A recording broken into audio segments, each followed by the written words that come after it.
The U.S. government shutdown became the second longest in the nation's history. We are now on day 22, no end in sight. Because of the shutdown, state officials say SNAP benefits will be put on hold next month.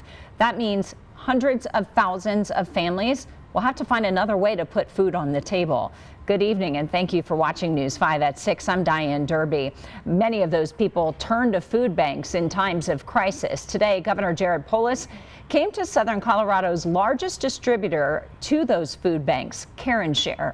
News 5's Liv Wood spoke with the governor about how the state is going to help the estimated 600,000 people who rely on SNAP benefits in Colorado. Liv, he said the state is going to help to relieve that food insecurity burden. Yeah, Diane, so with the government shutdown, SNAP benefits have been a major point of discussion for Coloradans. The state is stepping up. Governor Polis telling us that $10 million in funds from the state's general fund will be used over the next month and a half. 5 food banks in the state will receive around $3 million next week. If the government shutdown continues, the state will then send another $3 million. One food bank slated to receive funding is KOAA here in Colorado Springs. Governor Polis toured the food bank today and tells us the state's money should supply food, hopefully, until the end of the government shutdown. I think it's important to see the human face of the shutdown. And of course, like any state, like any community, we're going to do what we can to make sure people don't go hungry. But there's a lot that people rely on, that the federal government does, to buy your weekly groceries, to feed your kids.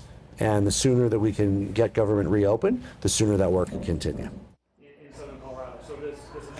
It is up to the Joint Budget Committee to approve this funding, but Governor Polis says he expects the committee will approve this proposal next week.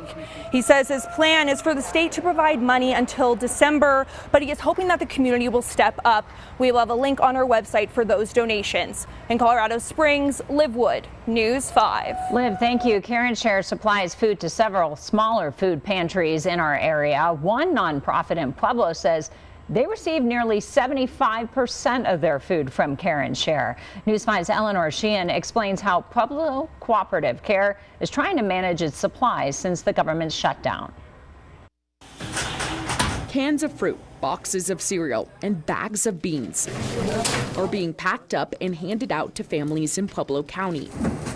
Stephanie Walker with Pueblo Cooperative Care says the need for food has spiked since the government shutdown. It's been non-stop calls and emails, and people are like, what do I have to do to get food? They had 25 new families sign up for food assistance last week and 12 more on Monday. In the meantime, where are we going to get that extra food for the extra people?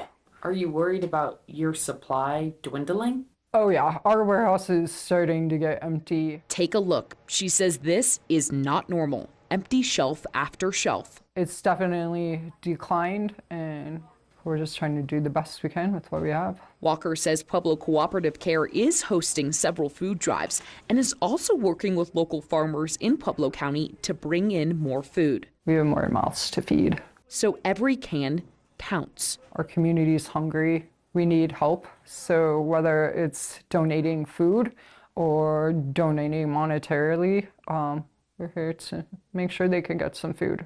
The food pantry is open Monday through Thursday from 9 to 1. In Pueblo, Eleanor Sheehan, News 5.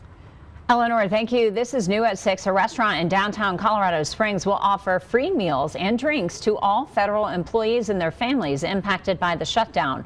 Poor Richard says that includes families who have been furloughed, dismissed, or are working without pay. To get the free meal, all you have to do is show your government ID at the cash register, and once a week, you can get your meal for free. The owners say they just want to help the dedicated employees when they and their families need it most. This will start this Friday at 11 a.m. and last until the end of the shutdown.